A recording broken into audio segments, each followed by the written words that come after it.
Lech lecha to a place you do not know. Lech ilach, on your journey I will bless you, and you shall be a blessing. You shall be a blessing. You shall be a blessing. Lech ilach. Lech ilach. And I shall make your name great. Lech lecha. And all shall praise your name. Lech ilach. On your journey I will bless you. L'simchat chayim. L'simchat chayim. L'simchat chayim. Lech ilach. Lech ilach. And I shall make your name great. Lech lecha. And all will praise your name. Lech ilach. On your journey I will bless you. You shall be a blessing. You shall be a blessing. You shall be a blessing. Lech ilach.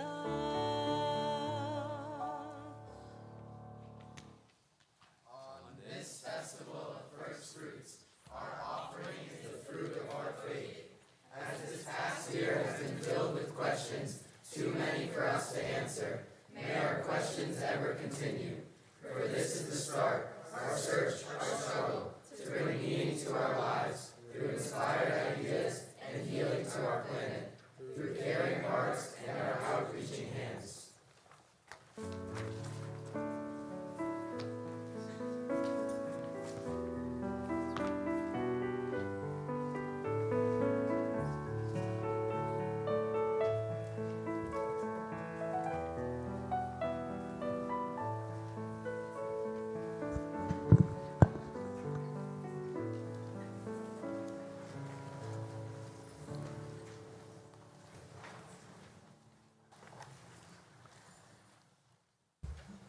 The rabbi of Kotsk surprised his disciples, asking a question, where does God dwell?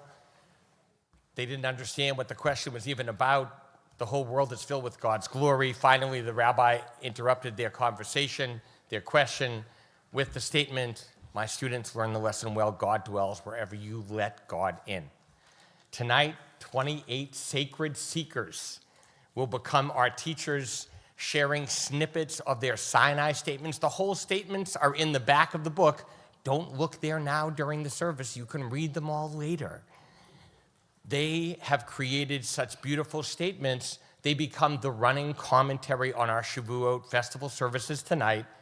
They bring us closer to Sinai, and they hopefully will help us to do just that the Rebbe of Kotz challenged us to do, to let God in. We are on page 3.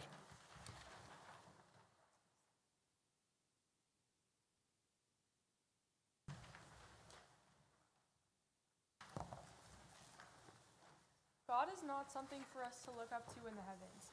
God is something inside of us that helps us strive to be better. So many people pray to God because they think that God is a physical being who judges and watches over us. I always thought that I did not believe in God. When I was younger, my understanding was that there was only one definition of what God was, an old man in the sky who would punish you for doing bad.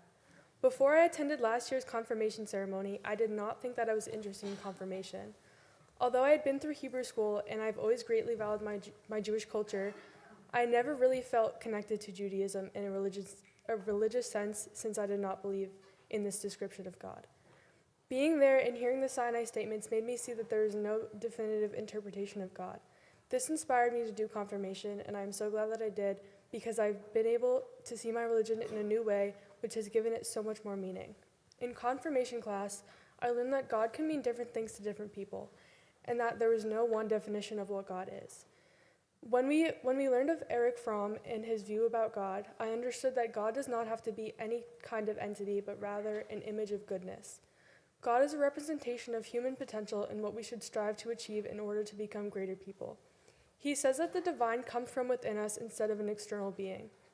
Fromm's humanism reminds me that being connected to God does not have to mean obedience, but it can simply mean doing the right thing and trying to be the best you can. Before confirmation class, if you asked me what I thought about God, I would say a guy in the sky. I was not sure who he really was, what God was, what he did.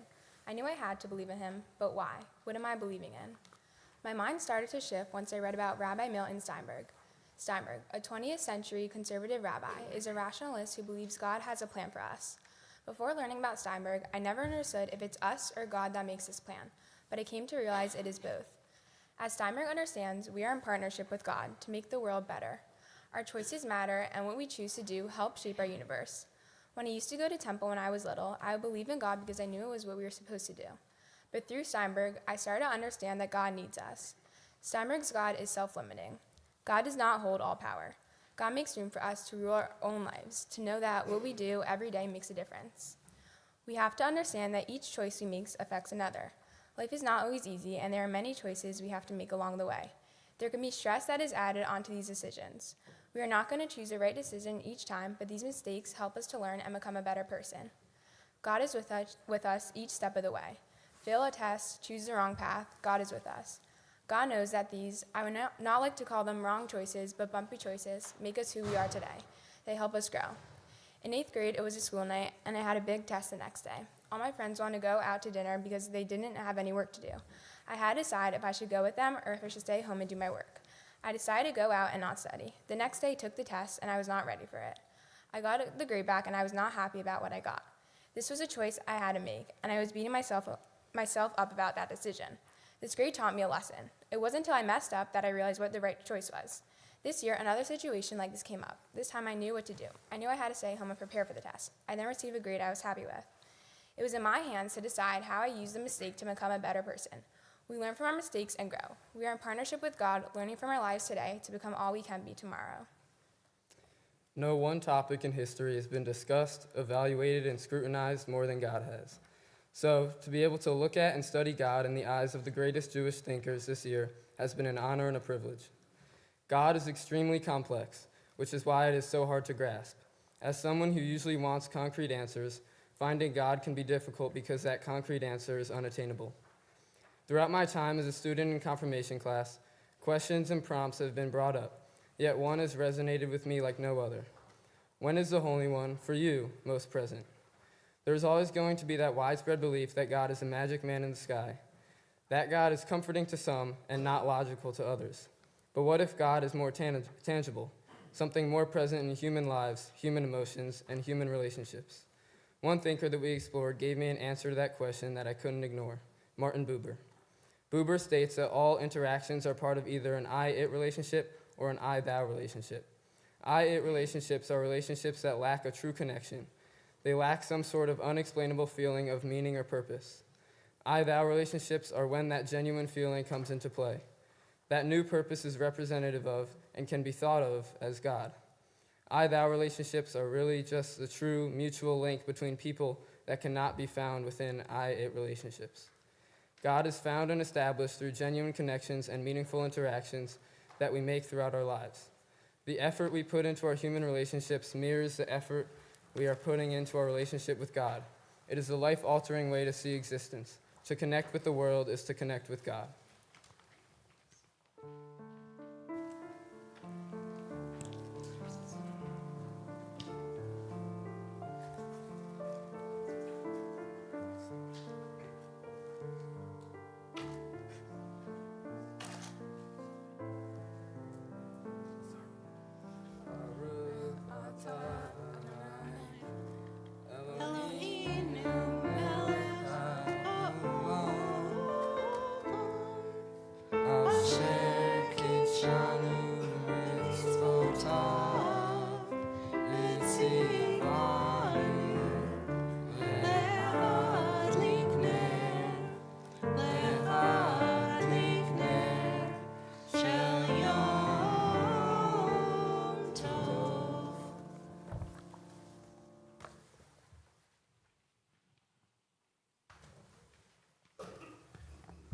We rise for Kiddush. Baruch atah Adonai, Eloheinu melech haolam, borei peri hagafen. Amen. L'chaim. L'chaim. All real living is meaning, writes Martin Buber, a quote that lingers in my mind whenever I think of what God means to me.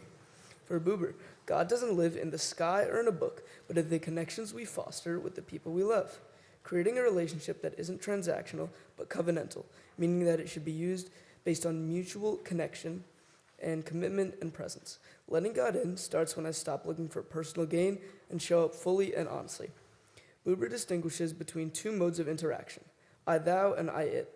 An I-it relationship means that one side is regarded as an object used for the benefit of the other or analyzed in a purely intellectual way.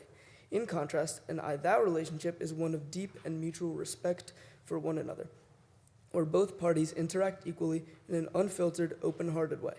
When applied to religion and spirituality, this perspective shifts one relationship with the divine power from a distant acknowledgement to an active and transformative engagement. Learning this relation changed my understanding and made me look back and think of all the I-thou connections I've had in my life. Buber's teachings made me realize how rare yet coveted these interactions are. One significant I-thou moment I've had in my life is when my camp counselor explained to me the meaning of music. It had always been something my bunkmates bonded over, but that I had never understood.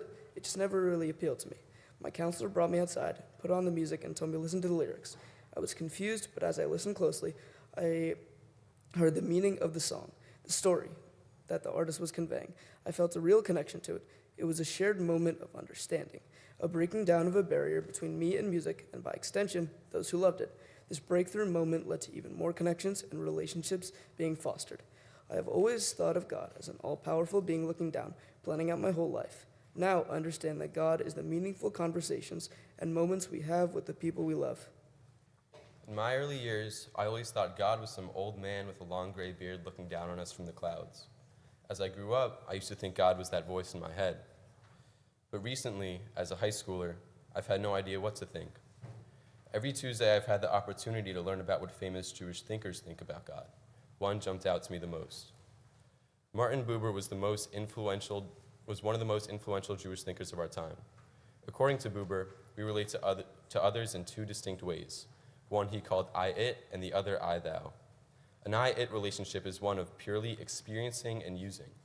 On the other hand, every time we have an I-thou moment, a real, meaningful connection, we also have an encounter with the eternal thou, who is God. Lately, I've been questioning where God truly exists in my life. It's a question that once felt distant, but now feels deeply personal. Martin Buber offered his insight, saying, "The relationship with man is the real simile of our relationship with God." I now believe that God reveals himself through the genuine, loving connections we share with others. In those late-night drives with my brother, drawing in the sun with my sister, and climbing Mount Washington with some of my closest friends, God was there. Not in a voice from the sky or blinding light, but in the warmth, the laughter, and the quiet presence of people who love me. In those moments, I caught a glimpse of God.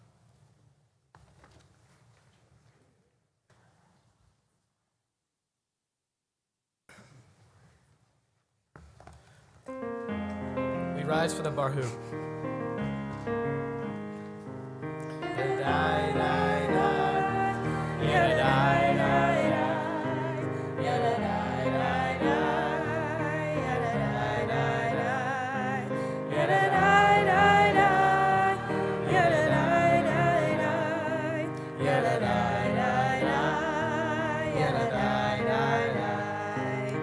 Am I awake? Am I prepared? Are you listening to my prayers? Can you hear my voice? Can you understand? Am I awake? Am I prepared? Baruch Hu et Adonai HaMivorach. Baruch Adonai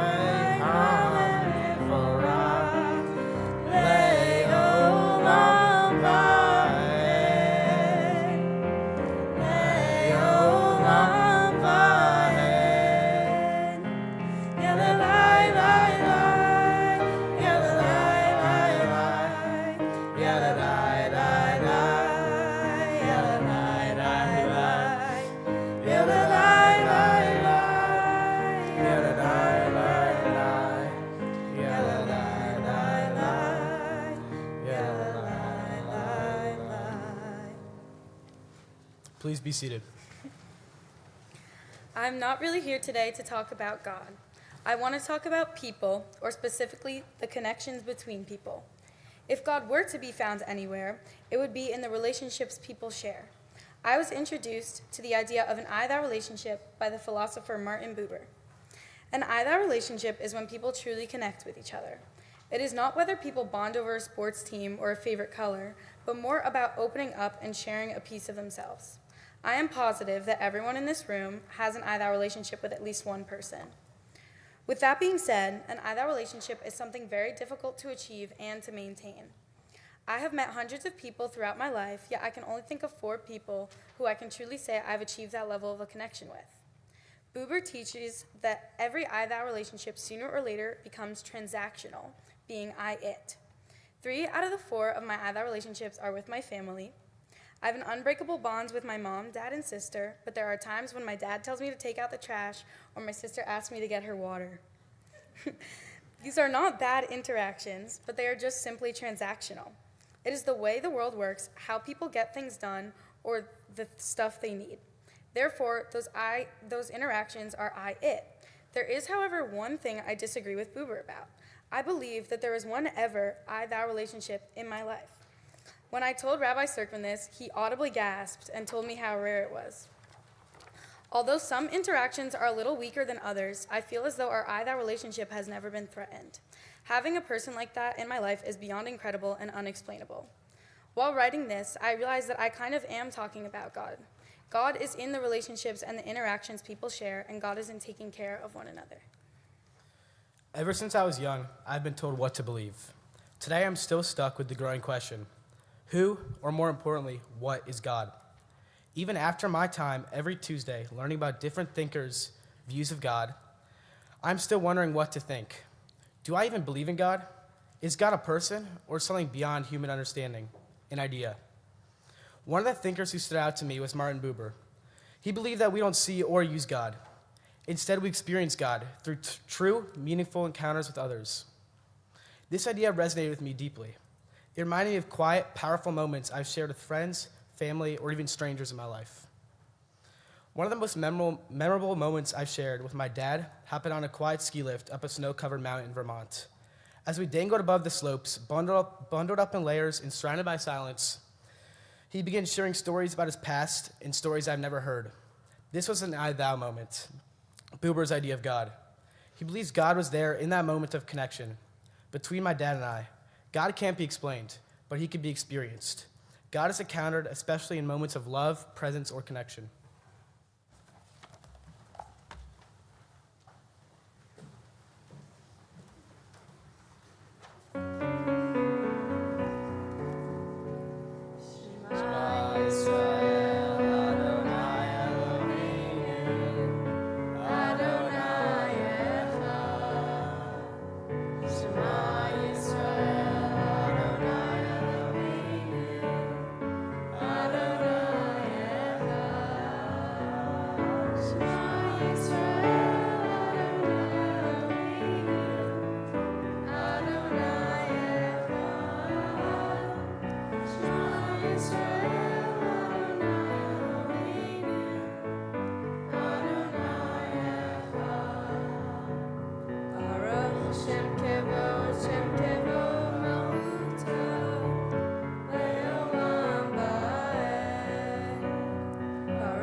Please be seated for the Ve'ahavta. Ve'ahavta Adonai Elohecha v'chol levacha u'v'chol nafshecha u'v'chol me'odecha v'hayu הדברים האלה אשר אנוכי מצווך היום על לבביך ושיננתם לבניך ודיברת בם בשבתך בביתך ובלכתך בדרך ובשוכבך ובקומך ושרתם להיות על ידיך והיו לטוטפות בין עיניך וכתבתם על מזוזות ביתך ובשעריך למען תזכרו ועשיתם את כל מצוותי והייתם קדושים לאלוהיכם. אני אדוני אלוהיכם אשר הוצאתי אתכם מארץ מצרים להיות לכם לאלוהים. אני אדוני אלוהיכם.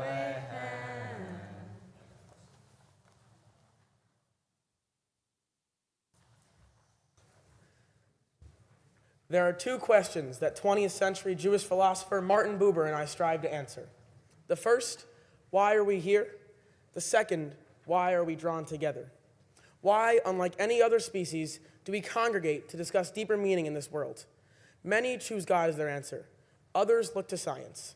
For many years, I wondered why we looked at all. On the first day of confirmation, we were asked to draw God. I drew the mailman. From a young age, I never identified as religious. I found comfort in less abstract ideas, things that made logical sense to me. When I was younger, I always had a hard time falling asleep. I would lie awake in bed at night, thinking for hours, staring out the window, imagining. Around the same time, like clockwork, a white van with one door would come down the block. To me, the mailman represented reliability, and in a world that often felt uncertain or confusing, that consistency brought me comfort. So when I was asked to picture God, I didn't imagine an all-knowing man in the clouds. I imagined someone who just did their job, and that was enough for me. Martin Buber grew up in a split household, living with his grandparents. During his parents' divorce, he spent much of his early years alone. As a secular Jew, religion was more of an afterthought, a chore. Buber always asked questions, seeking to find his place in the universe. In 1923, he published his groundbreaking book, Ich und Du, I and Thou. For Buber, faith wasn't about strict beliefs or religious systems. It was about connection, relationships, and love. Both Buber and I showed skepticism towards traditional religious norms. We found little meaning in worship rather in being a good guy who does what is right and acts as deemed just. One night, years before he wrote I and Thou, a young man came to Professor Buber asking for advice. But Buber did not give him the time of day. Hours later, the man was dead. Despite the tragedy, or perhaps because of it, this is when I and Thou was born. Buber vowed never to make that deadly mistake again. Buber discovered a spiritual connection from the people around him. I was immediately drawn to this interpretation of God because for the first time, I felt like Judaism was relatable. Buber paved his own path and created his own God, a version that lives where we do. I and Thou extends one step further. When we laugh, when we cry, and when we love, it may be God's presence humanizing our earth.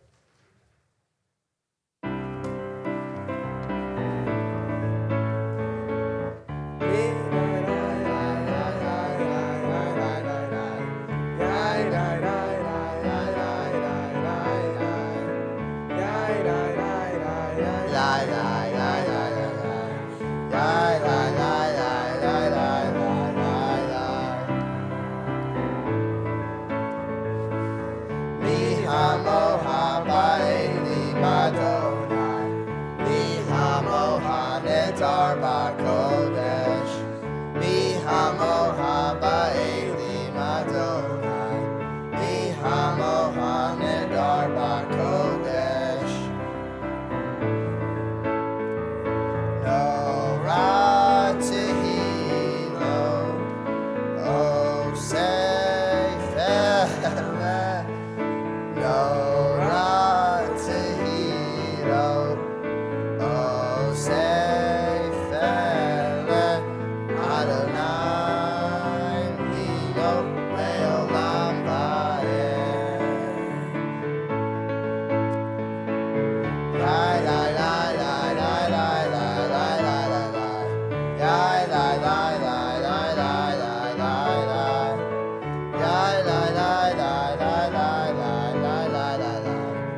When I first came to confirmation class, I wasn't sure what to believe. I soon came to realize that I didn't like the idea that God was some superpower in control of the universe. I felt more connected to the idea of God not as a supernatural, but as a natural part of the universe. That is what Rabbi Mordecai Kaplan teaches. To him, God is the power in this world that helps us each fulfill our greatest potential. When I was a little girl going to temple, I never thought twice about what or who God really is. I just thought God was a spirit in the sky we always had to believe in. After looking at Kaplan and his beliefs, I realized God is not just some spirit in the sky, but as a true part of our world, a force helping forge our identity. God is a Holy Spirit who surrounds us and shapes us into the people we become. Kabbalah teaches that each of us has a part in helping the world. This reminds us that we can't just hope for a better world. We have to build it, one small act at a time. Even the smallest gesture can ripple outward, inspiring others and creating a chain of kindness. When we recognize the power of our actions, we begin to see that we can all be messengers of something greater, some gift we uniquely have to give. I experienced this firsthand during a trip to Costa Rica with my friends. It was a rainy afternoon and we were exhausted from walking. Hoping to find a market to grab cold drinks, we wandered into a quiet part of town where the streets were practically empty and the shops were few. Our phones had no service and we had no idea where to go. That's when we came across a local man who noticed our confusion and offered to help. After a few minutes of pointing and broken phrases, he managed to give us directions to the nearest market. We thanked him and continued on, feeling not only relieved, but grateful.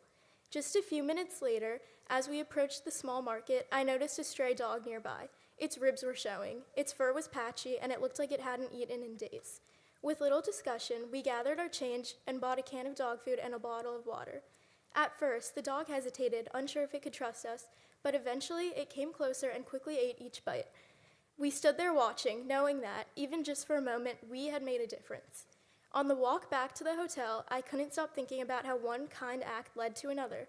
It reminded me that we often receive small blessings we don't even notice. Every day, people make choices to be kind, and those choices matter more than we realize. So the next time you have the chance, smile at a stranger. Hold the door open. Help someone who's struggling, even if you're in a rush. These little things add up. The world is aching for connection, for hope, for warmth. Be the person who brings it. We all have the ability to play the role of being a messenger in someone's life.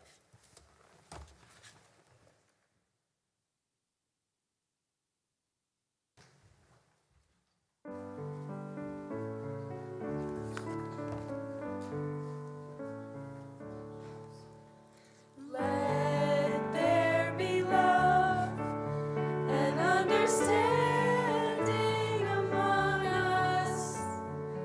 Let peace and friendship be our shelter.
There's a quiet strength in entering a place that's been sacred for generations, like stepping into a space where time slows down and your voice becomes a part of a story that began long before you.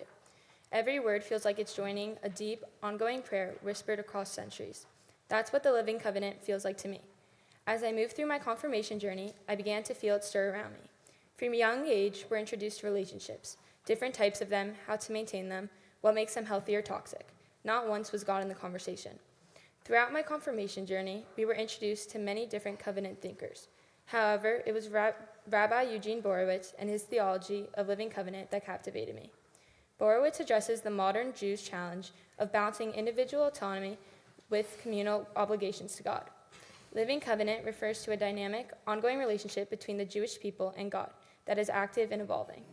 It's a personal and spiritual commitment to preserve the relationship with the people that surround you, because by doing so, you're living out your covenant commitment, and likewise maintaining your relationship with God. I would consider myself a curious kid, always wanting to know the how and why. I found myself wondering how I could affirm my relationship with God if it's something I can't see. Over time, I realized that building a relationship with God doesn't require seeing. It requires feeling, listening, and showing up. Stepping into this sacred space with an open heart and becoming a part of the long, ongoing conversation with God, echoed in the generations of Jews' struggles and searching. That's the living covenant, not just a concept, but a presence and purpose I now carry with me. Rabbi Abraham Joshua Heschel's teachings help me truly explore and understand my connection with God. His teachings show me that my relationship with God is the essential relationship between faith and action. As Heschel taught, it is in deeds, mitzvot, that man becomes aware of what his life really is. The heart is revealed in the deed. Faith is not merely an abstract concept, but an active, transformative relationship. Heschel's teachings on faith, which resonate profoundly with this journey, help me connect. He believed that encountering God is not merely a matter of reading or studying Torah, but instead an ongoing lived experience of passion and responsibility. So even though sometimes I wish that I could skip temple or not celebrate some of the Jewish holidays, I remember that it's important to keep a connection to our tradition and with God. Not just to make my mom happy, but rather to stay connected to a larger community. Reflecting on this year of intense spiritual questioning, I see it as a Heschel-like moment of amazement in which I truly felt God's closeness. This journey was not about reaching a final destination, but about embracing faith as a process, an ongoing relationship between myself and my religion. Through this experience, I've come to understand that faith is not static, but instead it is lived and ultimately strengthened through the search itself.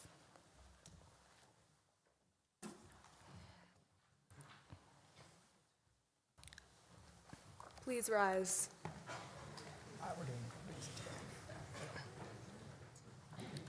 Adonai, sifatai tifta, ufia gita hilateha. Adonai, open up my lips, that my mouth may declare your praise.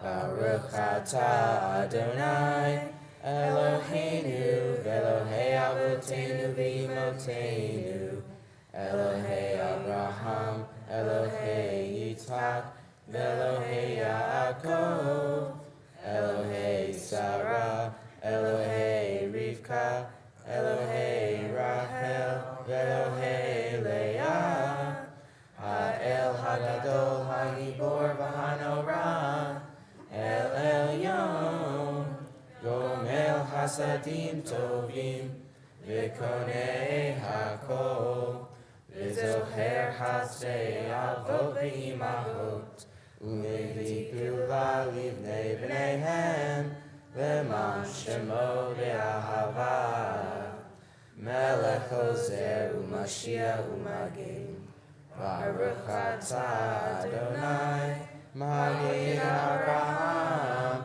Ezrat Sarah. Please be seated. You may be seated.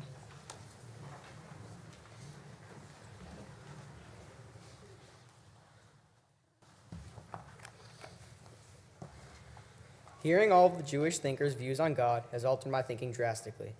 God is in everyone's lives and impacts us in several ways.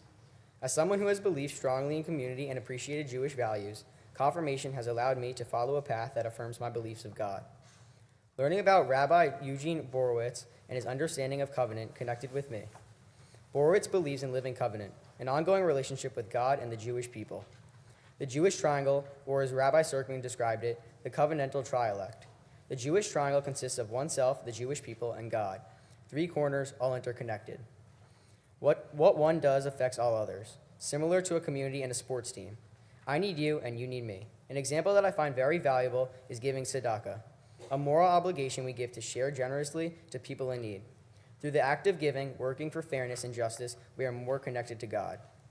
By being loyal to our Jewish values and living them, every form of love of tzedakah has an impact on all the people around the world. It helps us realize that our connection to the people of Israel enables us to be part of something greater, supporting others and even God. There is evil in every corner of the world. It doesn't matter if you believe in God or not, because we are constantly faced with evil and see acts of evil in the news every day. You may wonder where God is during all this. God's apparent absence is felt especially during atrocities like the Holocaust and October 7th. How could God let such a thing happen or just stand by and watch? According to Rabbi Harold Kushner, God can't control the evil in the world, nor can he stop someone from going down the wrong path, the path of violence and anger. God is present in the face of evil, for God is felt through hope, especially through people's good deeds to combat evil. God is the light in the darkness that guides people to self-improvement and to bettering the world.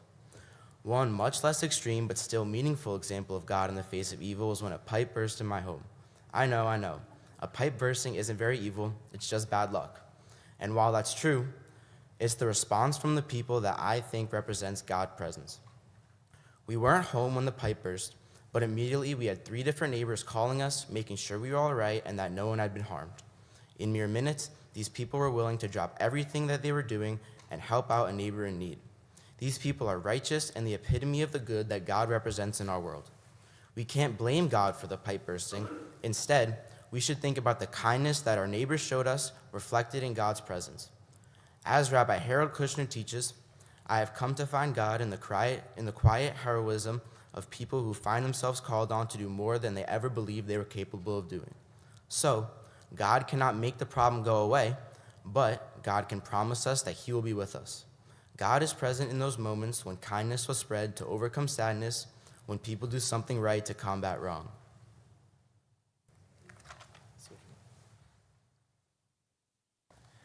When I really sit with the question, what is God and how does God help me to know who I am reminded of all the things I do that make me who I am and make me feel the most alive.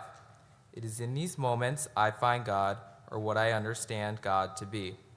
These moments make me feel part of a larger picture and create bonds and memories that outlive the moment. These times make me feel full, pure, and connected with God. Rabbi Harold Kushner, in When All You've Ever Wanted Isn't Enough, expresses that he is not afraid of dying, but is more worried of not having lived a full life. He quotes the philosopher Horace Kellan, "There are persons who shape their lives by the fear of death, and persons who shape their lives by the joy of life. The former live dying, the latter die living." If I were to leave the world today, would I have truly fully lived? Would I have had enough of these full and pure moments where I can directly feel some greater purpose? Why do I only feel God in these moments? How do I find God in the bad moments? After all, that is when I ask for God's help the most, not the moments when almost everything is perfect, but in the moments that are hard. Kushner later explains how God does not prevent bad things from happening. Illness can strike the young, and bad things can happen to good people. It is often in these moments of unfairness and tragedy that people reach out to help and communities support those that are down. Maybe God is present in the times that are hard in the way people join together to help. I've come to understand that God can't give us more perfect and pure moments to fulfill our lives, but by living our lives each day to the fullest and appreciating the moments that make us feel alive, we can feel more connected. And this, to me, is God. Even in the moments that are less positive or even very hard, we can look to our support systems and people who uplift us. And when we do, God is there too.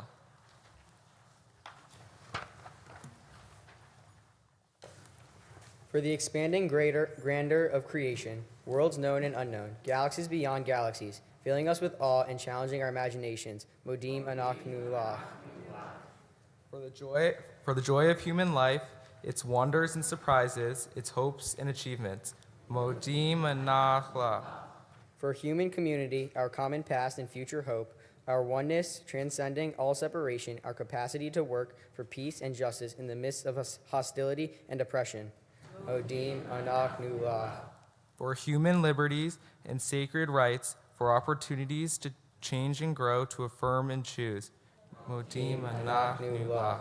We pray that we may not live by our fears, but by our hopes, and not by our words, but by our deeds. Baruch atah Adonai, ha'tov shimcha u'cha na'el lehodot.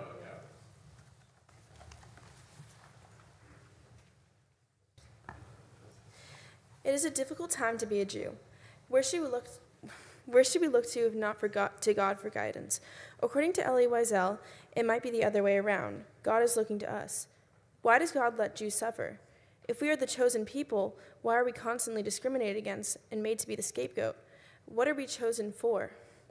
Elie Wiesel teaches us that we are here to bear witness. What does it mean to bear witness?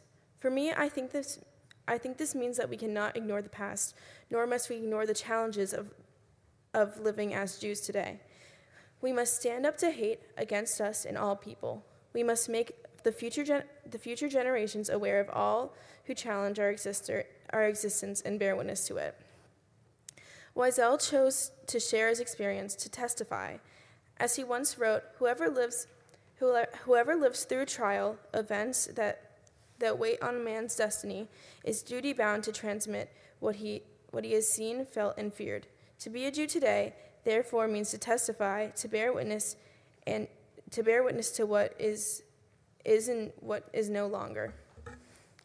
We never give up on Judaism. We never give up on God. We as witnesses are aware of the past, aware of suffering, but we are also aware that a day will come when all oppressed peoples will no longer suffer. Standing up and bearing witness connects us to God because it empowers us to act on behalf of some whose voices remain silent. It helps us try and make the world more loving and just. As Jews, we must never lose faith. God tells me to bear witness. And since Wiesel taught, listening to a witness makes you a witness, you are now all witnesses too.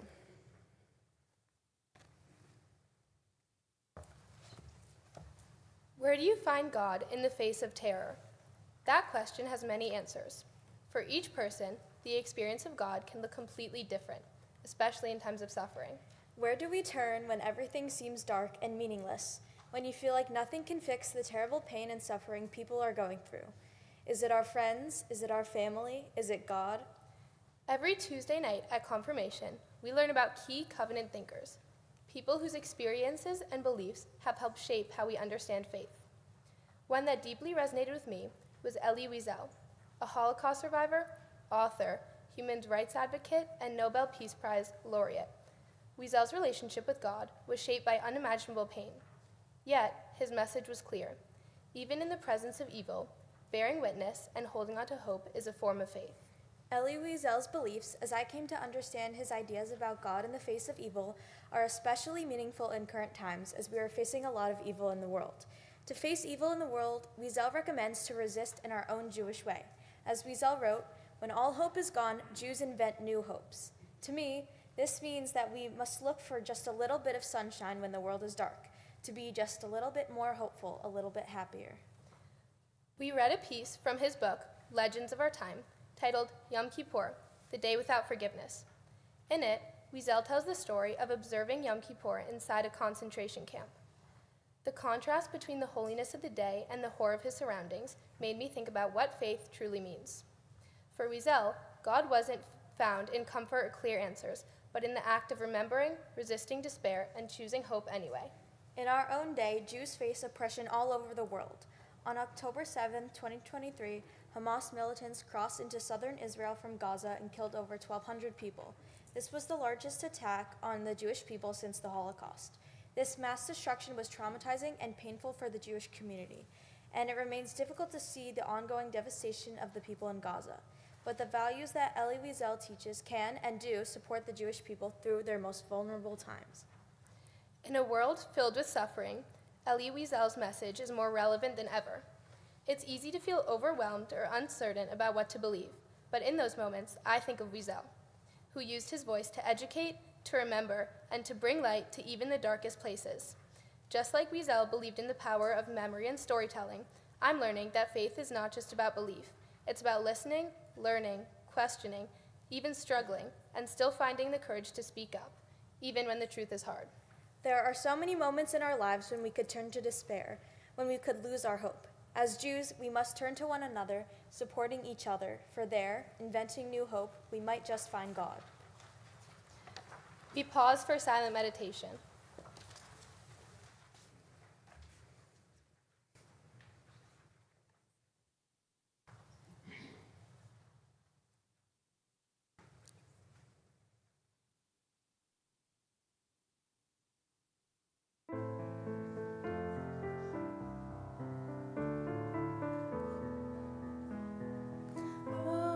Say shalom, Romav. Oh, say shalom, Romav. Hu yaseh shalom. Hu yaseh shalom. Hu yaseh shalom aleinu. May the one who makes peace bring peace down, bring peace down. May the one who makes peace bring peace down, bring peace down. May the one who makes peace bring peace down, bring peace down. May the one who makes peace bring peace down, bring peace down. Oh, say shalom, Romav. Oh, say shalom, Romav. Hu yaseh shalom. Hu yaseh shalom. Hu yaseh shalom aleinu. May the one who makes peace bring peace down, bring peace down. May the one who makes peace bring peace down, bring peace down. May the one who makes peace bring peace down, bring peace down. May the one who makes peace bring peace down, bring peace down.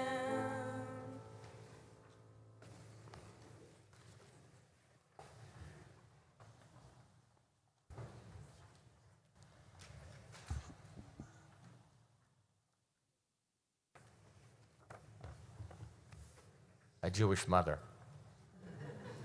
We're about to take out and pass down 2 scrolls.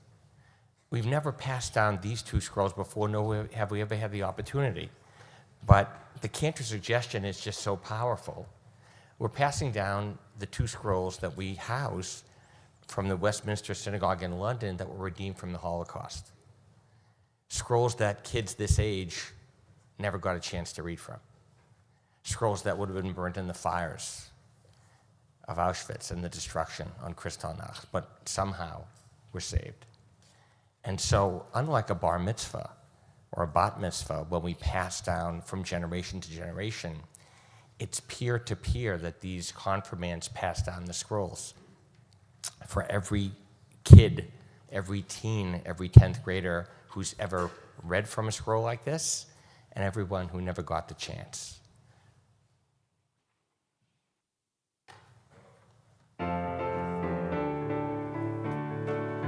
Al shlosha devarim, al shlosha devarim, ha'olam omed, al shlosha devarim, ha'olam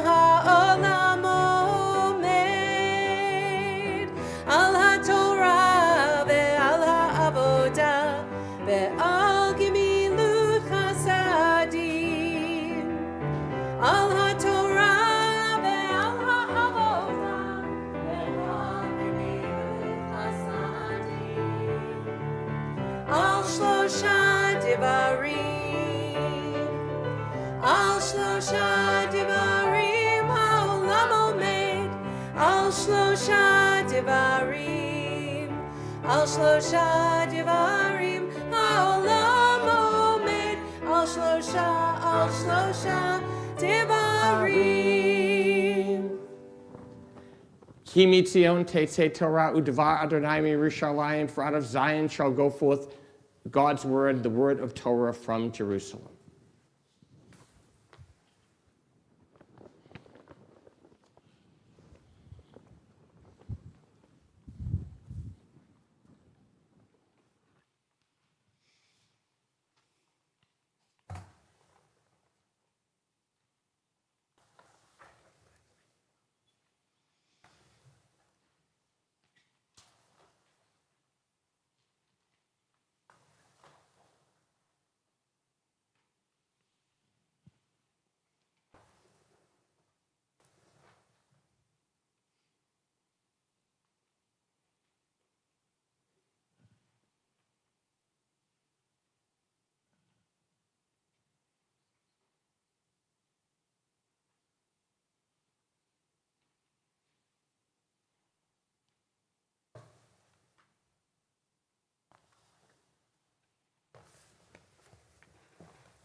At this moment, we stand with our ancestors, Torah in hand as we pray. O God, grant us wisdom and courage to live by the words and deeds which will enable us to bear witness to our faith in you and to the traditions of our people. Renew within us, now and in years to come, the awe and inspiration of that moment when our ancestors promised at Sinai.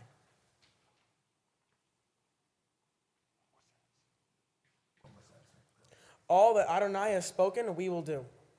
As Israel in every generation confirms the covenant, so with these words we now pledge ourselves to you. To the pact we made at Sinai. To the commitment which calls us to live Jewish life. In receiving Torah in the presence of Sinai, I consecrate my life to my people and to my people's faith. As a Jew, I inherited 4,000 years of sacred history. I accept my heritage as a commitment to continue the Jewish way of life. I vow throughout my life to live covenant, striving to bring blessing to Israel and peace to our world. Shema Yisrael, Adonai Eloheinu, Adonai Echad, Echad Eloheinu, Gadol Adonenu, Kadosh Shemo, Lecha Adonai, Agedula, Agevura, Atiferet, Behanetzach, Behachod, Ki chol bashamayim uvaretz, Ki chol bashamayim uvaretz, Lecha Adonai, Abam Lacha, Ve'amit Naseh, Lechol Lerosh.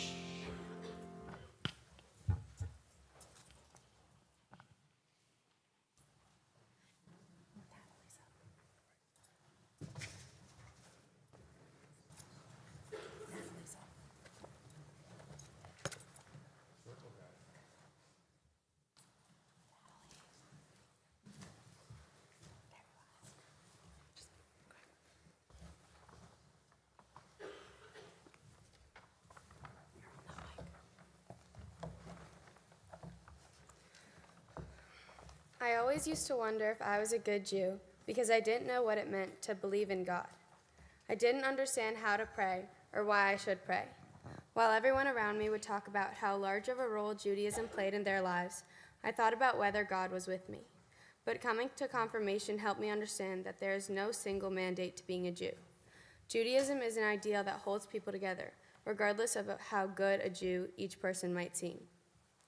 Learning about Martin Buber this year and understanding what he thought about God taught me where God is present in my life. The foundation of Buber's beliefs are that every relationship can be organized into one of two categories, I-thou and I-it. I-it relationships involve use of one another. I-thou relationships are built upon authenticity. These relationships are reciprocal, mutually beneficial, and each being helps the other grow. And in these relationships, we find God.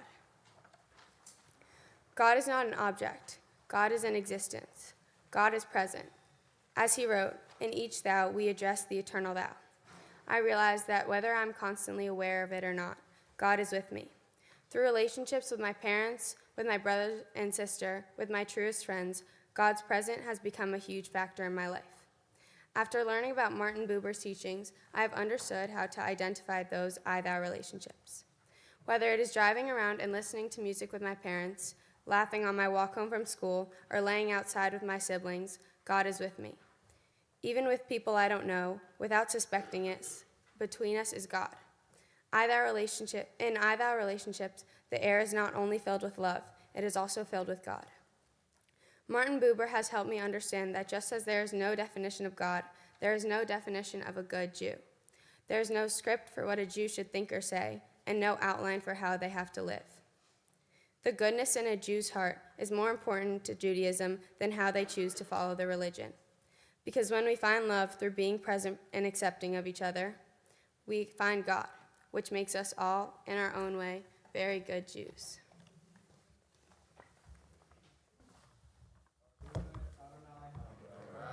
Baruch Adonai Hamvarach Le'olam Va'ed. Baruch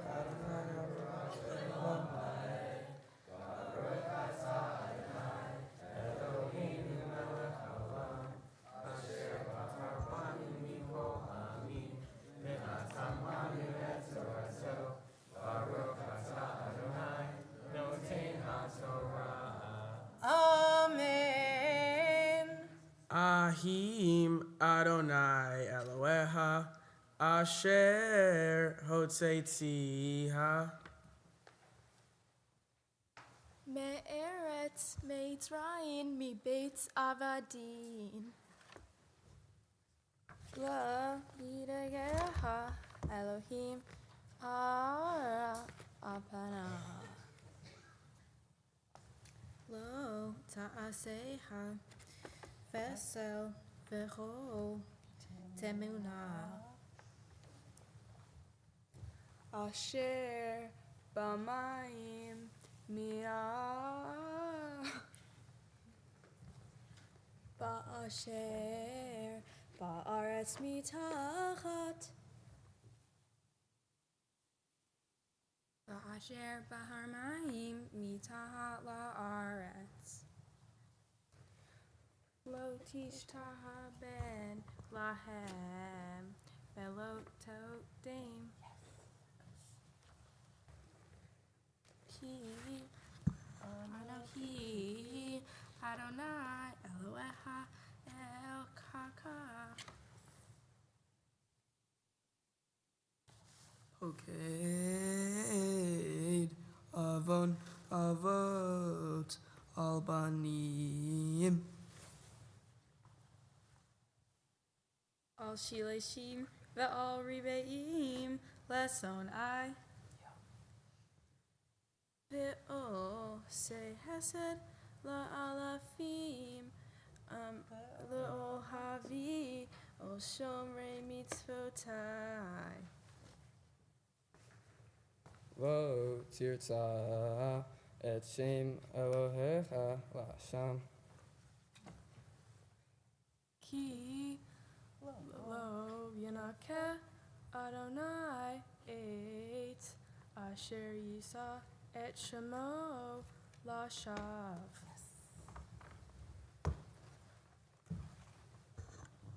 Zachor et Yom Hashabbat Lakadsho. Sheshet Yamim Ta'avod Ve'asita Kol Meloteha Ve'yom hashvi Shabbat Adonai Eloheha.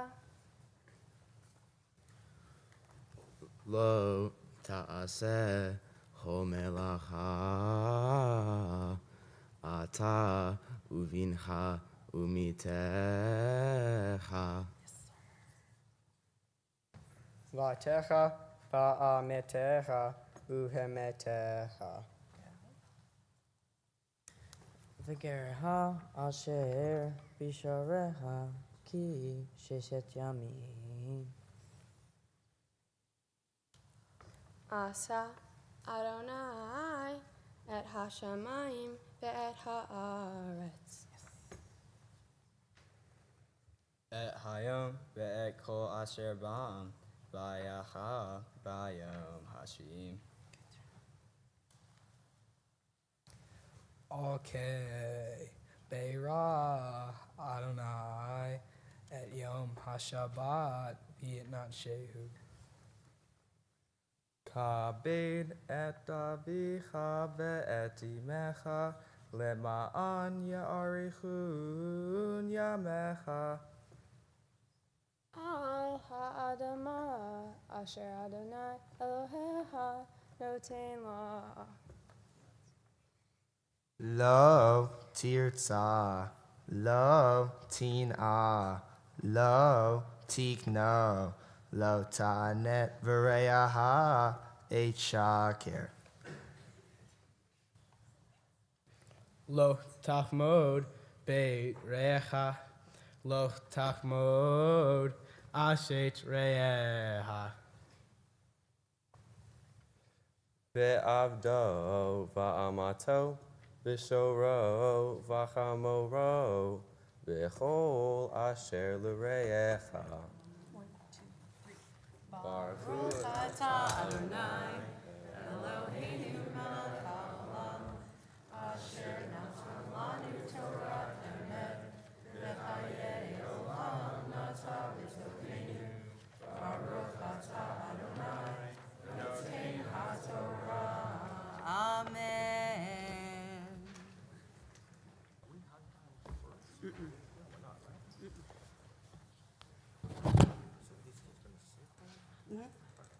Everybody's going to sit except for Judd and Natalia, right? And Skylar. That's Skylar, excuse me, Skylar.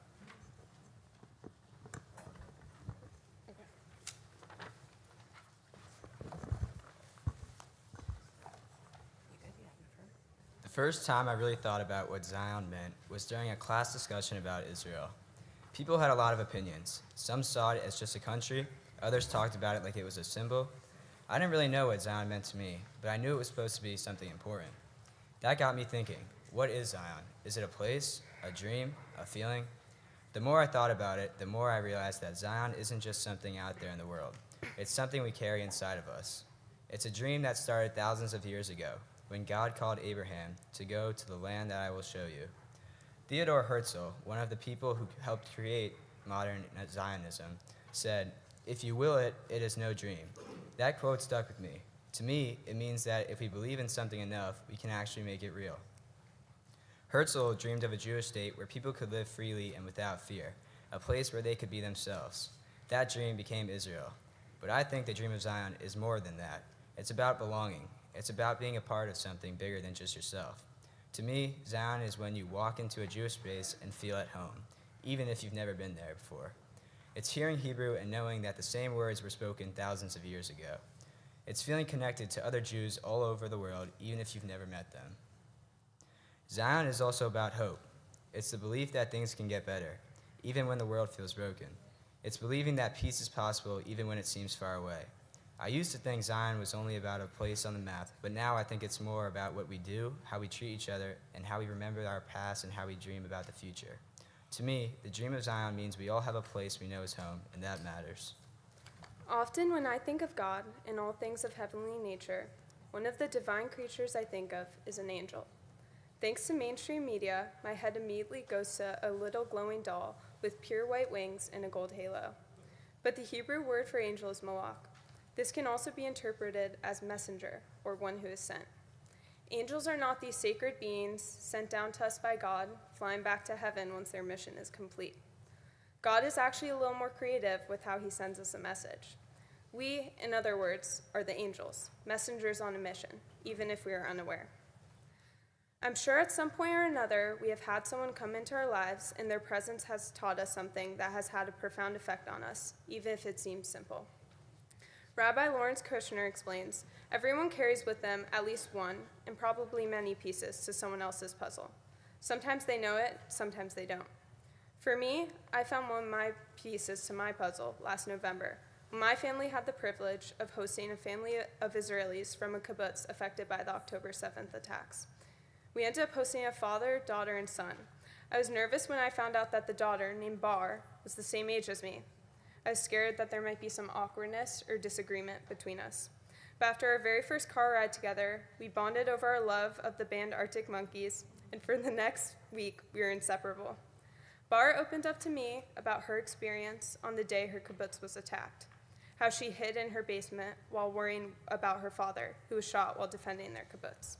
She marveled to me about how quiet the suburbs of New York are at night, a stark contrast to the soundtrack of routine bombing that goes on during her nights in Israel.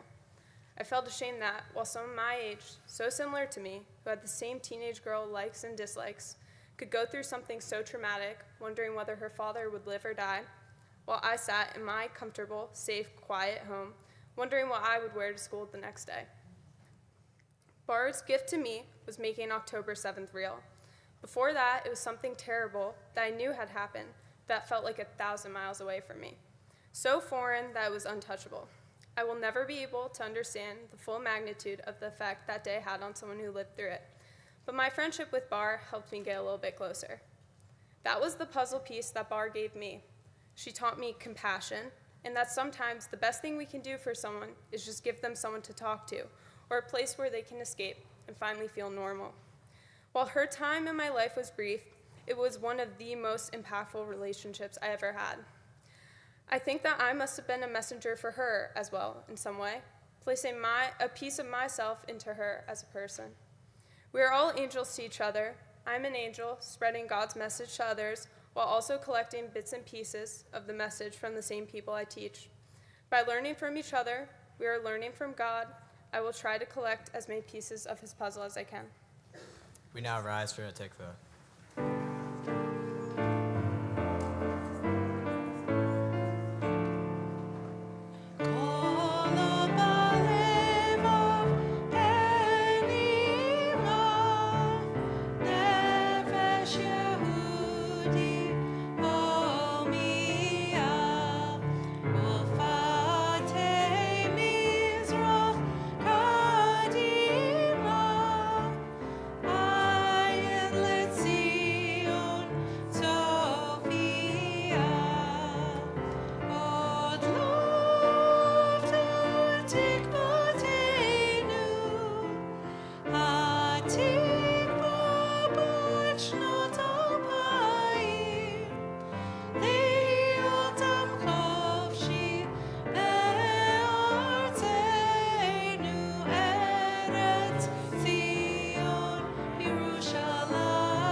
Standing here in the presence of our sacred scroll, our tree of life, we are witness to God's presence speaking through its words as we acknowledge the class of 5785 students confirming their commitment to covenant. Standing here in the presence of Torah, we are witness to the timeless text unfolding as we gather at the foot of that mountain this moment to hear the eternal echo in our souls. But Sinai was only the beginning, a journey which must be made in every generation so that the blessings of Torah will never cease to flow. In each age we receive and transmit this teaching. At all times, its words speak if we will hear.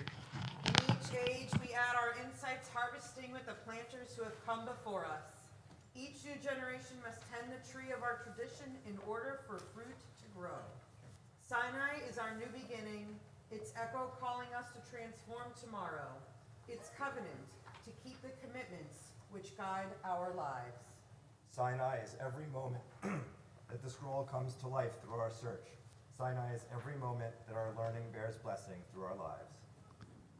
Behold, a legacy of light has been given to you, the Torah. Do not forsake its fruit.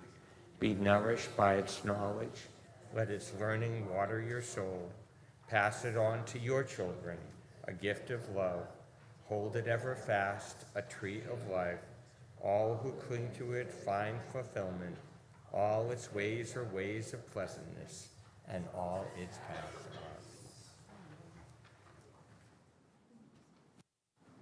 are. You guys?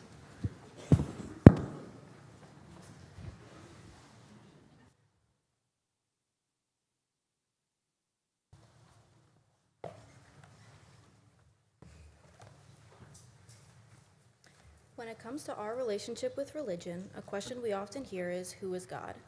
Many times, God is presented as an all-knowing eternal being. While that may be true for some, defining God is not so black and white. There's a large gray area I wasn't aware of until we started these confirmation classes. For a long time, I didn't believe in God because I didn't believe in the version of God that was most commonly taught. However, after learning about Erich Fromm's teachings, I was reintroduced to the concept of God I could connect with. Fromm takes a humanistic approach to Judaism, defining humanistic religion as centered on self-realization rather than obedience. Fromm sees authoritarian religion as one where God is a supreme ruler and humans are passive subjects who must obey without question. In contrast, humanistic religion sees God as a symbol of our highest human values like love, reason, and justice. It encourages personal growth. Instead of obeying God out of fear, people are inspired to live ethically because it helps them become fully human. One of the first lessons I remember from Hebrew school was in first grade about the burning bush. In the burning bush story, God appears as an all-powerful being who commands Moses to lead the Israelites, expecting obedience without question. This reflects an authoritarian view on religion, where God is the ruler giving orders and humans are expected to submit to authority. After learning about Fromm, I started reconstructing stories from the Torah from a humanistic point of view. For example, with this point of view, the burning bush story would be a symbol of inner awakening. Moses hears the voice of his own conscience calling him to reject oppression and embrace moral responsibility. God's declaration, I am that I am, reflects a flexible and active way of being rather than a fixed deity, pointing to human potential for authentic, ethical existence. This interpretation shows that God is not a distant, commanding figure, but a symbol of our highest potential, a dynamic way of being rooted in freedom, responsibility, and love. It suggests that God speaks through our conscience, and that knowing God means becoming more and fully ourselves. What does God mean to me? I think that Elie Wiesel explains it really well when he said, God who sees everything and who knows everything. This made me consider, where is God? Some people picture God as a distant figure in the sky. For me, God is something closer. He is my conscience and he guides me from within. God helps me set standards and preserve my morals. This inner guidance is not just a feeling. It shows up in real ways in my everyday life. For example, I've made mistakes before. Everyone has. I've said something hurtful or made someone feel bad. But what happens next is where I feel God the most. That quiet, persistent voice urging me to take responsibility and make things right. That's not just guilt to me. It's God reminding me of the kind of person I want to be. These moments aren't always easy. Sometimes they come with discomfort or even embarrassment. But over time, they've helped me develop a clearer sense of right and wrong. I'll be honest, I don't have all the answers about who God is or how he works in my life. But I do think that God's preservation of my morals is his way of helping me grow. Not through punishment or fear, but through understanding, self-awareness, and reflection. God influences the way I process my actions and learn from them, allowing me to become more thoughtful, responsible, and kind in how I live my life. When I struggle to understand what God represents in my life, I can draw on Wiesel's proclamation about Jews, that our strength is in our freedom. Ultimately, we alone must decide what to do, what to be. While he was talking about Jews' decisions during the Holocaust, I can draw on his meeting and empower myself with that freedom that he talks about. I and I alone can decide what God means for me and how I want him to appear in my life. My perception should be defined by my experiences with God and not other people in my life. In the end, what God means to me isn't something that can be fully explained or defined by others. It's something that I'm still discovering, and that's okay. For now, I know that God is present in my thoughts, in the choices I make, and in the way I try to live with kindness and honesty. My relationship with God is personal, shaped by my conscience, my values, and my desire to mature. And as I continue to change and learn, my understanding of God will too, on my own terms and in my own time.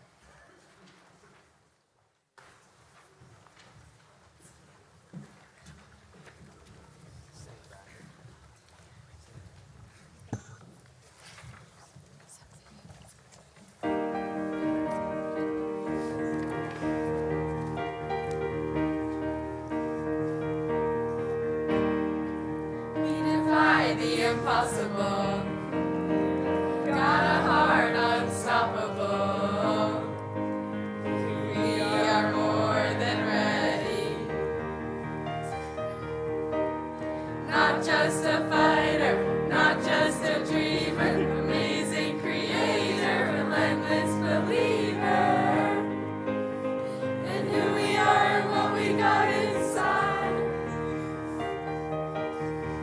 Dream, see, write, live our story. Every day keeps unfolding, unfolding. Make it our own. The power is ours. Dream, see, write, live our story.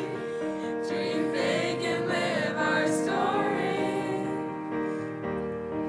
So many roads for us to leave, let them all go away. We are more than ready. Look in the mirror, can't get much clearer. Beautiful treasures, one of a kind on earth. Setting free what we got here inside. Dream, see, write, live our story. Every day keeps unfolding, unfolding. Make it our own. The power is all yours. Dream, see, write, live our story. Dream big and live our story. There's only one, there's only one, there's only one, there's only one. We are unique. Set our fire free. We got what the world needs. And it's time to see that there's only one. Dream, see, write, live our story. Every day keeps unfolding, unfolding. Make it our own. The power is ours. Dream, see, write, live our story. Dream big and live our story.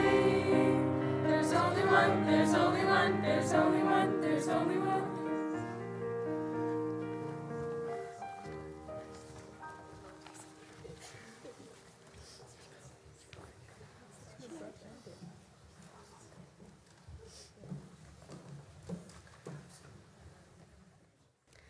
If God really controlled the world, why do all these things keep happening? Why are we witnessing war and so many challenging issues during our lifetime? I found my answer through Rabbi Milton Steinberg. He argued that God is absolute in the sense of being a creator, to whom we stand as creatures, while being at the same time a self-limiting power. Steinberg is trying to state that God is there to help, but not to lead. God is not holding the earth within his own hands, but as we people need to step in and make our own life choices. To me, that means God is somehow counting on me. Although I don't have all the power that can help me solve every issue that we are going through, I feel that God wants me to do all that I can to try and make a difference and help, but I cannot do it alone. In my life, when I was younger, I had friends, don't get me wrong, but were they right for me? There was fighting, and I was upset until about 3 years ago when I found the people who I connected with on a different level. I went to preschool with these girls, and we went our separate ways for a small portion of our life until I found them again. They are more than just my friends. They are the people who I rely on, who I feel closer to more than anyone, and who I trust with my life. I trust that God had to put me through the normal girl drama in middle school to find the people who I truly need to be with. I believe that God did this, helping me but not leading me. Now I'm happier than ever with the people with whom I was supposed to be surrounded. It is up to us to work together. I couldn't do it alone, and I needed God to help me find the right people. Now we have to help, to be God's partners. We need to try and fix the world. In the darkest of times, we are often left wondering, where is God when we need him most? Even when it is hard to feel God's presence, it is important that we keep faith in God. As Jews, our history serves as a testament to the power of holding on to faith. This faith has enabled us to overcome adversity and rise above hate, time and time again. After learning about various covenant thinkers each Tuesday night in confirmation class, I kept coming back to the lesson about Elie Wiesel. I have always struggled to understand how we can continue to believe in and worship a God who has allowed the Jews to endure so much hate and adversity. Wiesel helped me understand that keeping faith in God is what allows us to overcome these struggles. Even after living through one of history's greatest atrocities, Wiesel was still able to hold on to his faith in God. In his book, One Generation After, Wiesel wrote, "The agony of the believer equals the bewilderment of the non-believer. Although it may be hard to willingly believe in a God who has let so many wrongs happen to the Jews, it is equally as difficult to feel the confusion that comes with believing in nothing. Wiesel claims we owe it to our past not to lose hope. Just as our ancestors have survived so much, united by their faith, so must we.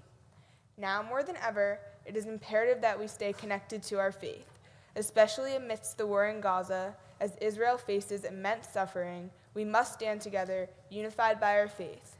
We not only owe it to our ancestors, we owe it to each other to hold on to hope and stay strong during these trying times."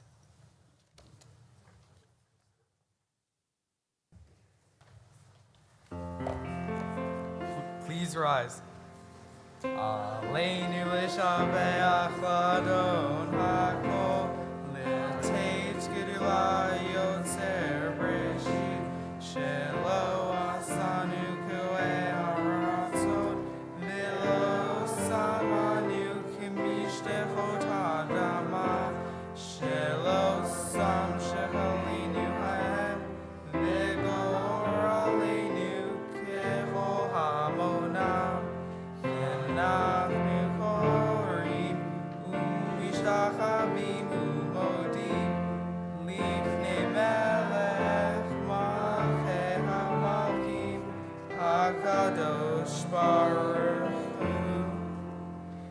ונאמר בחיי אדוני למלך על כל הארץ ליום ההוא ליום ההוא יהיה אדוני אחד ושמו אחד.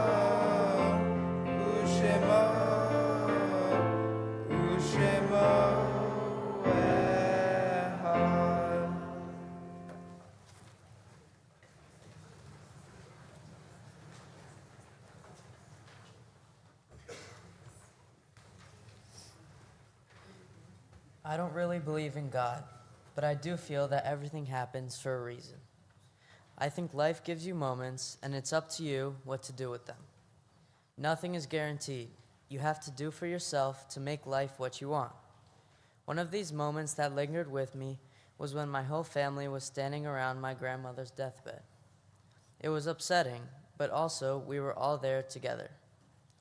There was something in that seemed meaningful, like it was meant to be, that as close as I've ever come to something feeling bigger than ordinary life. I picked Elie Wiesel because he did not act like everything made sense. He went through a lot, and he still questioned things. That appears real to me. I don't believe you have to believe in God to care about meaning or doing the right thing.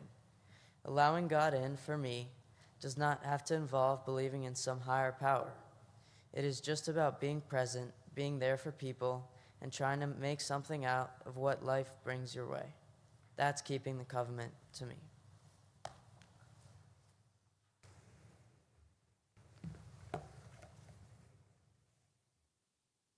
What is this God anyway? When I started confirmation, I didn't really have many beliefs about God. All I believed was that God was what you made of it. And to be honest, I still kind of believe that now. I believe that God is living in human interaction. God is what you make of it because interacting with different people shapes your worldview, helps define who you are, and informs your daily actions. I guess my beliefs align with those of Martin Buber, who said that God is in all human relationships. To find God in relationships, Buber thought you needed to focus on truly understanding who you are interacting with and not think about what is in it for you. It means that God is not just a part of your everyday life, but God is the act of living, not as in, is. I believe that people who say they don't believe in God possibly don't believe in God as a physical being. This is okay. God is in the way we communicate with others. Some people say that God is the creator of life. God created the world, human beings, the entire wonderful earth and universe in order for us to interact with each other. Someone who was the embodiment of Buber's philosophy was my grandfather, Pop. When you were talking to him, he made you feel like he wanted to talk to you just because you were you. He saw God in every interaction because he knew that God was inside each of us. I learned from him to appreciate life and every interaction with others because it is in those moments that God is present. Pop gave me a desire to truly see people and understand them. He was kind, he listened, and he always wanted to hear what you had to say. We had a true I-thou relationship. We didn't want anything from each other more than to just listen and understand each other and just to love each other. He was always finding God in the way Buber said, by talking with all different kinds of people and connecting with them. I'm going to try to do that in my life. I will use Pop's memory to inspire me to make connections with others, and through that, make connections with God. It makes me happy to share my Sinai statement with everyone here today. Everyone. Because I'm interacting with you, and by doing so, I'm sharing a piece of God with everyone here today.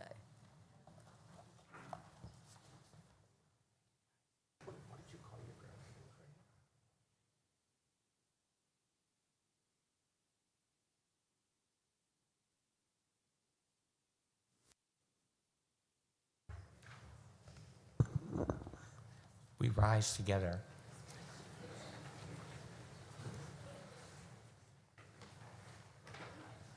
We're thinking about Rafa's grandma. We're thinking about Pop's. Pop, by the way, was Rabbi Alvin Sugarman, the rabbi of the temple in Atlanta. But notice that didn't need to come into the statement because as far as Ryan's concerned, he was just Pop. And so for all of those in our lives who taught us what it means to be a mensch, a humane, loving, caring, thoughtful human being, close your eyes for a minute. Remember that teacher, maybe a grandma, grandfather, maybe a friend, maybe a life partner. Hear their voice and feel their love.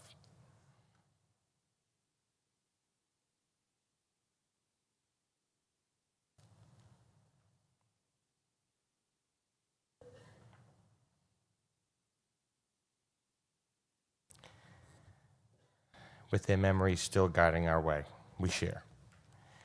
Yit gadal v'yit kadash shemei rabbah, be'alma divrach hirutei v'yamlich malchutei, b'chayachon u'vyomechon u'b'chayei d'chol beit Yisrael, ba'agala u'vizman kari v'imru amen, yehei shmei rabbah mevorach le'olam u'omei maya, Yitbarach v'yishtabach v'yitpa'ar v'yitromam v'yitnaseh v'yithadar v'yitalev v'yitalal shmei d'kudsha barichu le'ela min kol birchata v'shirata tush birchata v'nechamata dami ran be'alma v'imru amen yehei shlama rabba min shemaya v'chayim aleinu v'al kol Yisrael v'imru amen. Ose shalom bimromav, hu yase shalom, aleinu v'al kol Yisrael, bimru, amen. Zichronam livracha, may their memories be our blessing.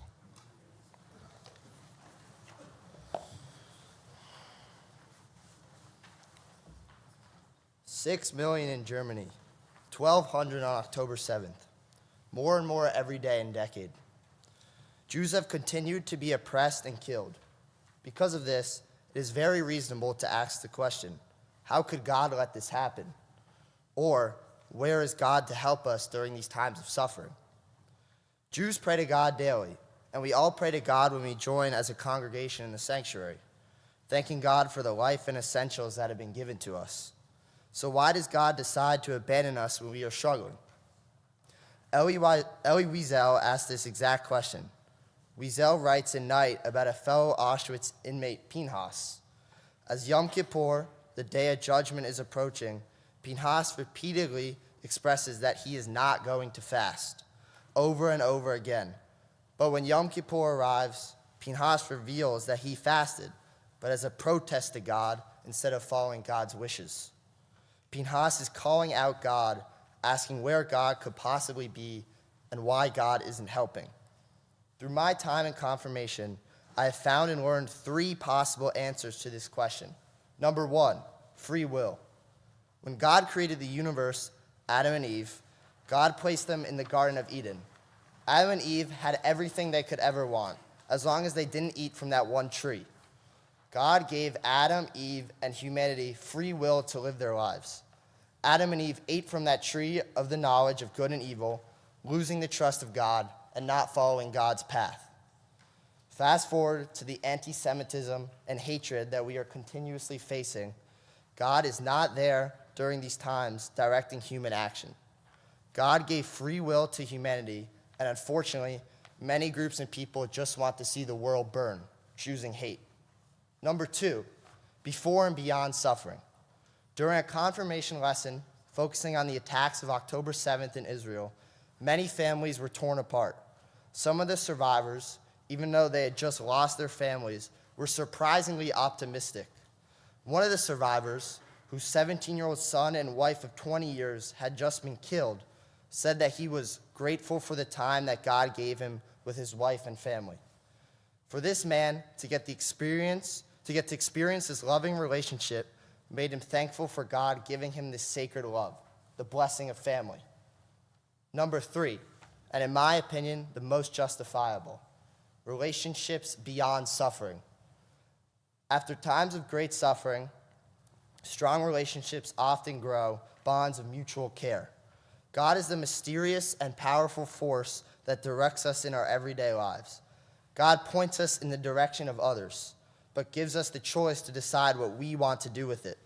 When we accept these relationships, building forever connections of care, supporting others through the toughest of times, we are letting God into our lives. My time in confirmation has greatly changed my view on who God is and where we can find God. I finally learned who I think God is and where I can find God. God can be found in the relationships we share with other people, the mysterious interconnection between us. But what matters is that whatever we think God is, we continue to explore that for the rest of our lives and follow the pathway that God has chosen for us.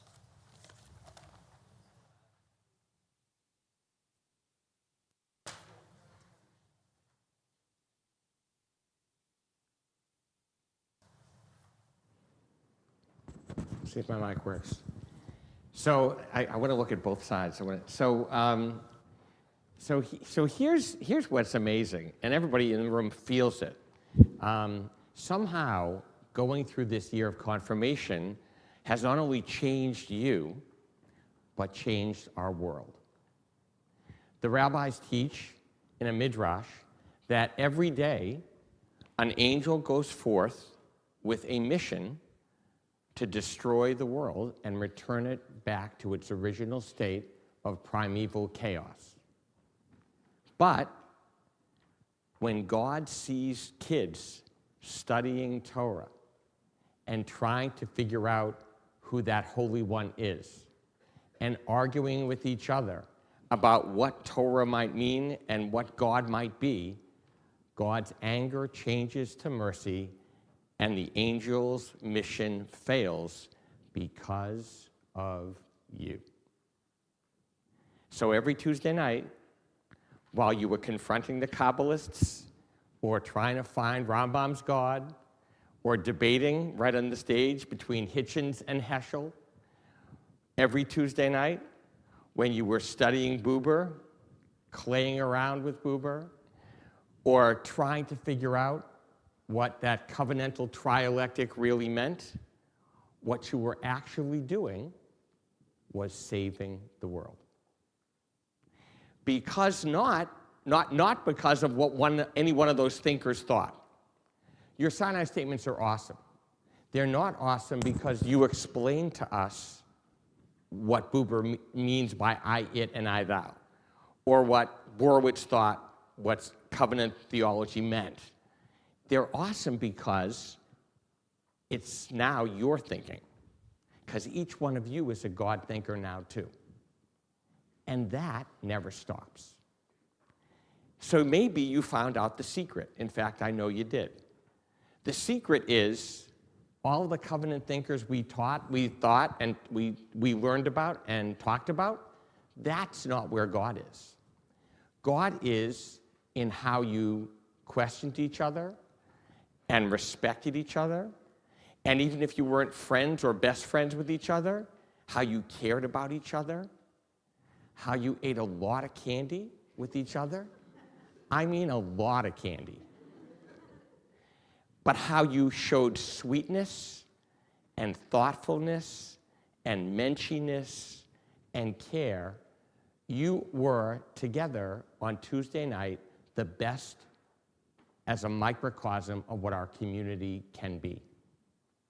And don't tell anybody else, my favorite thing that I get to do as a rabbi is to teach you.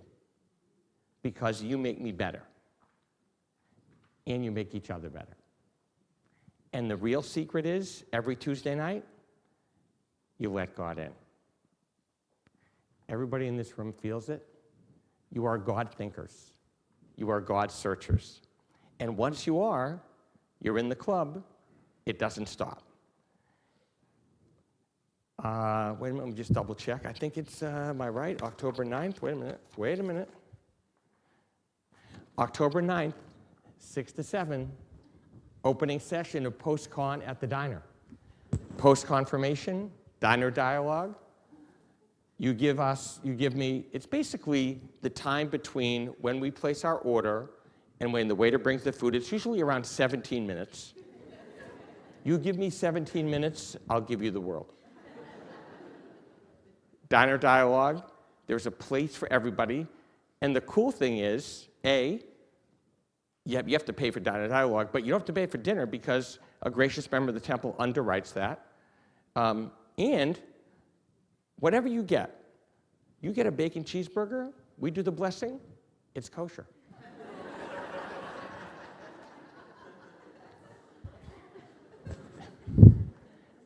Once you're a God seeker, you're always a God seeker. We could not be more proud of your statements, your thinking, and especially your hearts. I share what everybody's feeling right here, right today, tonight, is you're a gift to us all. We can clap for them.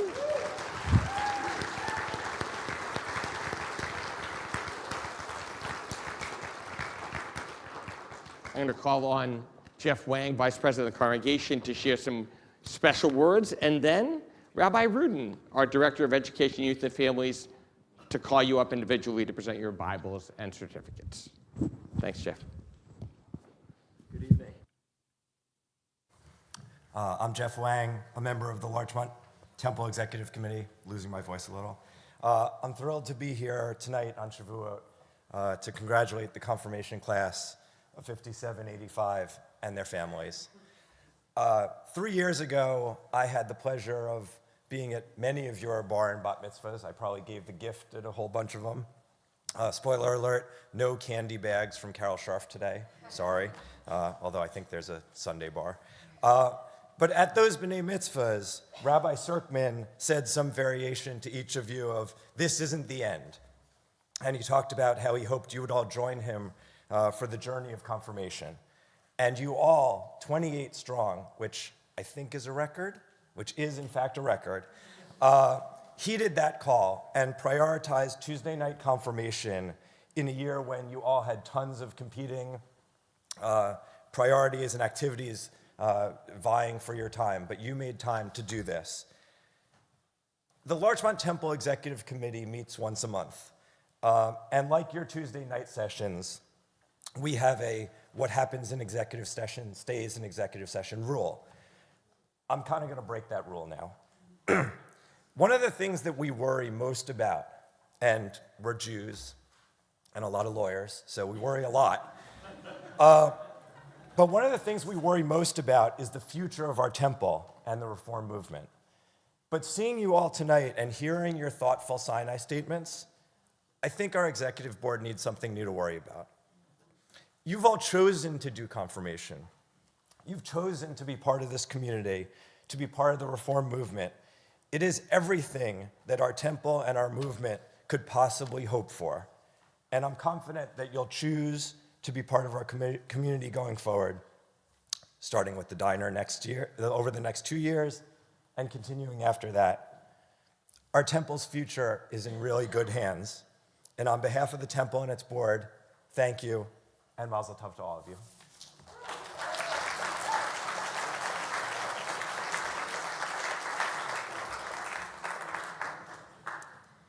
Hi, everyone. Welcome to our family members who are not usually members of Larchmont Temple. I'm Rabbi Eve Rudin, and I calculated, I'm not a mathematician, I'm a rabbi, but for some of you, I know that some of you have known each other since Larchmont Temple Nursery School, but I have been with these young people who were here at the time since the first grade. They don't look the same. Neither do I. But over the years, we've had some really good times together. And back then, it was still called Larchmont Temple Religious School. And we had a transition to the name Kesher. And here, some of you will remember that we started to not use the word teachers and students, but we use educators and learners. But I'm going to retract on that. So first of all, I do want to say we had some good times. We had some Zoom times, in that this is a group that went through COVID together, and I think you guys were in 6th grade during the main year that we were on Zoom. And some of us were in family discovery groups with me and Rabbi Frankel. But here I'm going to use the terms teacher and student. Why do we say educators and learners? Because it's not supposed to be frontal. It's not supposed to be that we open up the hatch, pour something in and go, yep, we taught them. I have to say that nothing gives an educator more pride than being taught by our students. And tonight, you've honored all of those educators that you had, all of your parents, your grandparents, your rabbis, everyone, because we've been able to receive something from you as we celebrate receiving the Torah. So thank you for everything that you've taught us. We have 2 gifts today before the ice cream.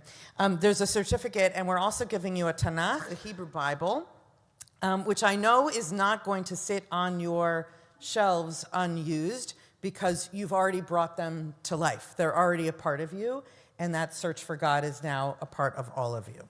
So I'm going to move away from the microphone. I don't know where all of you are, so you're just going to come up. So, Amelia Barnes. Or maybe.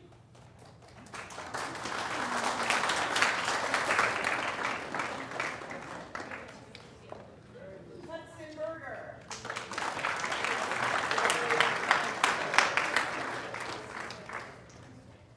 Ryan Block.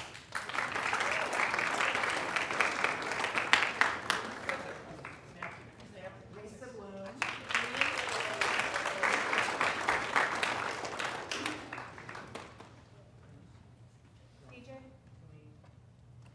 Judd Borstein.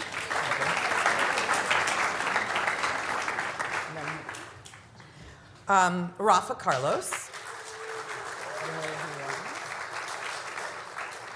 Madeline Cassidy. Sophie Chiarvelli. Will Cohen. Jonah Cook.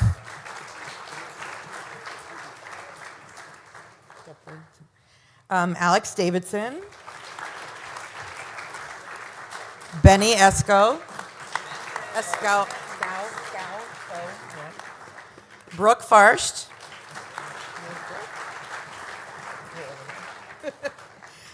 It's Lex now, right? Lex Greenblatt? Right. Okay. Natalia, I never pronounce your name right. Ivatek. Ivatek. Skylar Kaufman. Ryan Lassman.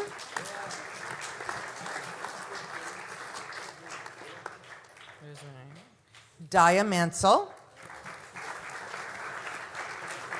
Owen Ment.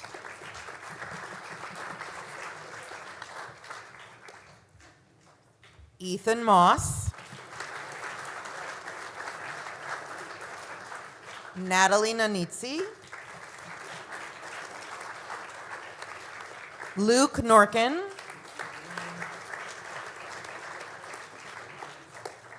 Ian Rubin. Julia Senders. Sam Shinkar. Lucy Scherslep.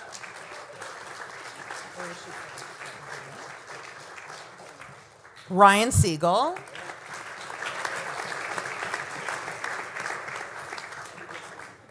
And Charlie Tucker.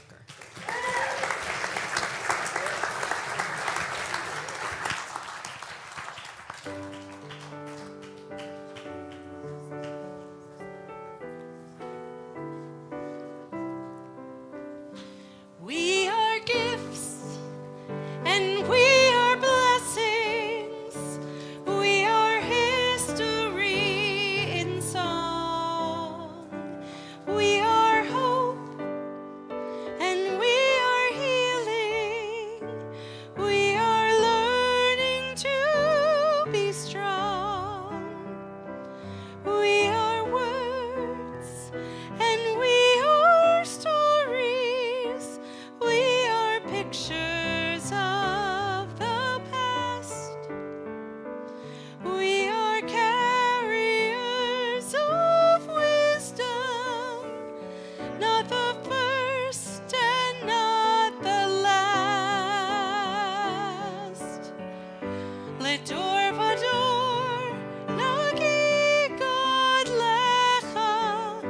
Ledor vador, we protect this chain from generation to generation.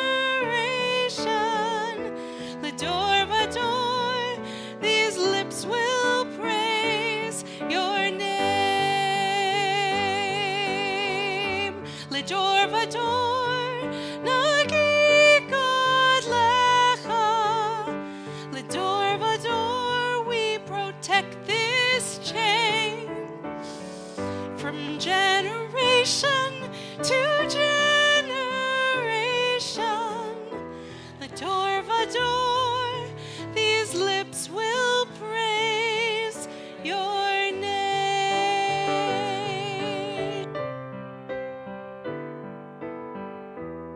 Our Shavuot dessert is in the garden room. Ice cream, make your own sundaes. Come on, join us.